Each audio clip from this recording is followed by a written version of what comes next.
वैसे आज के एपिसोड में थोड़ा बोरिंग ज़रूर लगेगा आपको, क्योंकि अनुपमा का 5 नहीं, 10 नहीं, 40 पन्नों का भाषण आपको सुनने को मिलेगा। पर एपिसोड का एंड पैरों तले ज़मीन खिसका देगा। क्योंकि यार देखो, इन लोगों को उँगली होती है ना, ये उँगली करने वाले लोग हमेशा भुगतते हैं। मतलब इस बार गलती राही और प्रेम दोनों की है। घर वालों ने मना किया था कि शादी की रस्मों के बाद आप लोग नहीं मिल सकते। फिर भी इनको रात को मिलने की खुजली हुई। वहां रात को अनुपमा का हाथ छुड़ा के राही घर से बाहर निकली प्रेम से मिलने के लिए। प्रेम कोठारी निवास से बाहर आया ऐसे मिलने के लिए। दोनों एक दूसरे से मिले उससे पहले एक ट्रक वाला आया, राही को घसीटते हुए लेके गया। अब देखो, इसमें दो चीजें हैं। ट्रक आया और प्रेम जोर से चिल्लाया और राही बिल्कुल पास में थी। हो सकता है कि राही पीछे हट गई हो, ट्रक सीधा निकल गया हो। उल्लू बनाने के लिए सीरियल वाले कुछ भी कर सकते हैं। और हो सकता है कि राही हॉस्पिटल में चली जाए, उसे चोट लगी जाए, कोमा में चली जाए, शादी डीले हो जाए, और उस बीच में कुछ भी हो जाए या राही याददाश्त भूल जाए।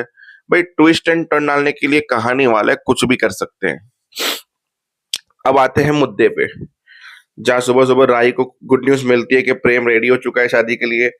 सारे घर वाले तैयारी कर रहे होते हैं, तो बहुत खुश हो जाती है। फिर जाती है, मेकअप वेकअप करती है, ये वो। फिर अनुपमा की टेंशन कि ये सामान आ गया कि नहीं आ गया, मेरी बबली का बैग आ गया कि नहीं आ गया। पूरा घर सर पे उठा लेती है। सब लोग बोलते हैं शांत हो जा, सब कुछ आ चुका है, सब कुछ टाइम पे हो रहा है। और सब रिश्तेदारों को वापस से फोन कर दिए, सारे डेकोरेशन वालों को भी फोन कर दिए, सबको बोल दिया है। फिर वहां पे कोठारीस में भी भाई ये वो सब कुछ काम पे लगे हुए हैं। फिर बोला कि उसको डीजे वाले को वापस से बुलाया, बारात वाले को उसको वापस से बुलाया, सबको फोन किया, सब लोग वहां पे भी काम कर रहे हैं। शादी कुछ भी हो, काम तो होता ही है। और एंड मोमेंट पे काम ऐसा लगता है कि युद्ध करने जा रहे हैं। तो बस इन दोनों के बीच में तैयारियां चल रही है। और अनुपमा राही का बैग लेके सामान पैक कर रही है। बेटी की विदाई की तैयारी शुरू हो रही है। और उस बीच में राही जब उसके पास आती है, उससे पहले राही का एक कॉल होता है प्रेम को, जहाँ प्रेम उठक बैठक करके सॉरी बोलता है। राही बोलता है आई एम सॉरी, वो बोलता है आई एम सॉरी, वो बोलता है आई एम सॉरी। फिर राही स्टेच्यू बना देती है, प्रेम उसके मजे लेती है।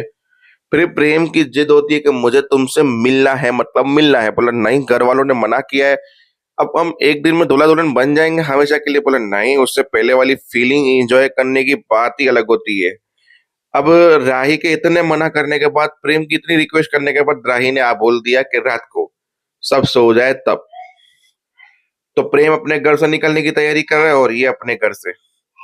पर उससे पहले अनुपमा के पास जब गई वो कमरे में, तो नाइटी कैसी लगी, सुंदर थी कि नहीं, ग्रह गृहस्थी कैसे चलानी है, हमेशा पति की कैसे माननी है, घर वालों को भी कैसे माननी चाहिए, दोनों को कैसे बैलेंस करना चाहिए। इतना लंबा लेक्चर में बोला था अनुपमा, बस। वो उसके सामने वाली भी सोच रही हो कि बस करो मम्मी, बस। क्योंकि आज का लेक्चर 40 पन्ने लिटरली आपको फील होगा कि वो 40 पन्नों का लेक्चर था। मतलब सब कुछ समझा दिया कि कैसे किसको मेंटेन करना चाहिए, कैसे कैसे इसे रखने चाहिए, क्या क्या सहना चाहिए, क्या क्या सहना नहीं चाहिए, प्रेम को खुश करने के लिए क्या क्या बनाना चाहिए। जरूरी नहीं कि महंगे तोहफे दो, फूल दे दो, डिनर डेट पे चले जाओ, 2 मेन बत्ती लगा के घर को सजा दो। रोमांटिक पल कैसे बिताओ, प्यार कैसे करो, रोमांस कैसे करो।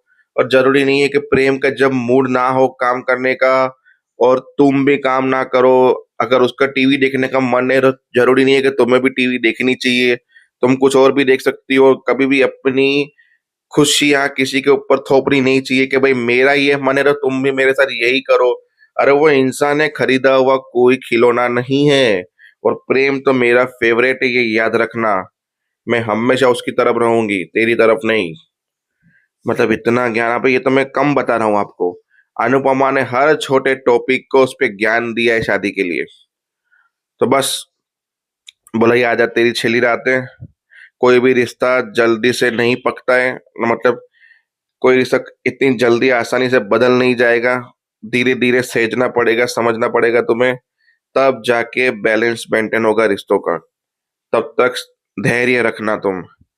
और वहां गौतम गुस्से में पंचिंग बैग मार रहा है, जहां आसपास के नौकर से लेके चौकीदार राही की तारीफ कर रहे हैं, जहां उसकी बीवी खुदा के बोलती है कि अब गुस्सा छोड़ दो और अब शादी में ऐसी कोई हरकत मत करना जिससे कुछ दिक्कत हो।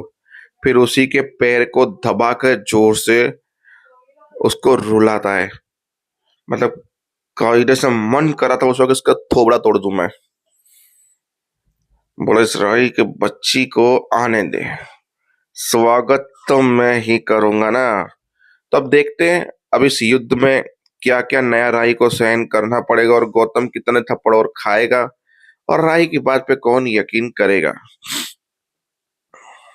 जय हिंद।